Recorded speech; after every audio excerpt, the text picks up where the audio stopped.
మృత్యువు ఎప్పుడు తన ఒడిలోకి ఎవరిని తీసుకుంటుందో అంతకంటే తెలియదు. పెళ్లి పీటలు ఎక్కాల్సిన ఓ యువజంట ఓ ప్రమాద కారణంగా పాడినెక్కుతున్నారు. ఇక్కడ స్క్రీన్ మీద కనిపిస్తున్న యువజంటను చూడండి. అతని పేరు నిఖిల్ రెడ్డి, ఆ అమ్మాయి పేరు శ్రీరమ్య. అతనిదొచ్చేసి కడప జిల్లా, ఆమెదొచ్చేసి ఎన్టీఆర్ జిల్లా తిరువూరు మండలానికి సంబంధించి పుట్రేల అనే ఒక విలేజ్.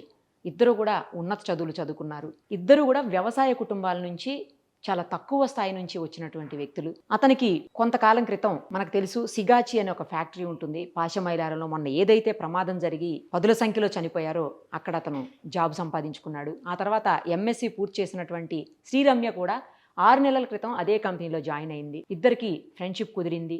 ఆ తర్వాత వారిద్దరి మధ్య పరిచయం కాస్త ప్రేమగా మారి ఒక నెల రోజుల క్రితం ఇద్దరు పెళ్లి చేసుకున్నారు. అయితే ఇంట్లో ఆ విషయం తెలియదు. ఆ తర్వాత ఆ విషయం తెలిసాక వాళ్ళకి ఏం చేయాలో అర్థం కాని పరిస్థితుల్లో తిరువూరు ఎమ్మెల్యే కొలికిపూడి శ్రీనివాస్ గారిని కలవటం, ఆయన అటువైపు ఇటువైపు ఇద్దరు పేరెంట్స్తో కూడా మాట్లాడి త్వరలోనే పెళ్లి చేసేలాగా ఆయన ఒప్పించారట. నిజానికి వీళ్ళిద్దరూ మగపిల్లలు. తల్లి కూడా చాలా ఆనందంగా తప్పకుండా మేము మళ్ళీ పెళ్లి చేస్తాం, ఇద్దరికి మాకు ఒక కూతుర్ని చూసుకున్నట్టు శ్రీరమ్యాన్ని చూసుకుంటాము, తప్పకుండా పెళ్లి చేస్తాము, నెక్స్ట్ ఇప్పుడు ఎలాగో ఆషాఢం నడుస్తుంది కదా, రాబోయే శ్రావణంలో పెళ్లి చేస్తామని చెప్పేసి డేట్లన్నీ ఫిక్స్ చేసుకొని ఎంగేజ్మెంట్లు అన్నీ అయిపోయాయి. వాళ్ళు వీళ్ళు మాట్లాడుకోవటం మొత్తం జరిగింది. ఇంతలోనే ఈ ప్రమాదం ఇద్దరిని కూడా మృత్యువుల్లోకి లాగేసుకుంది.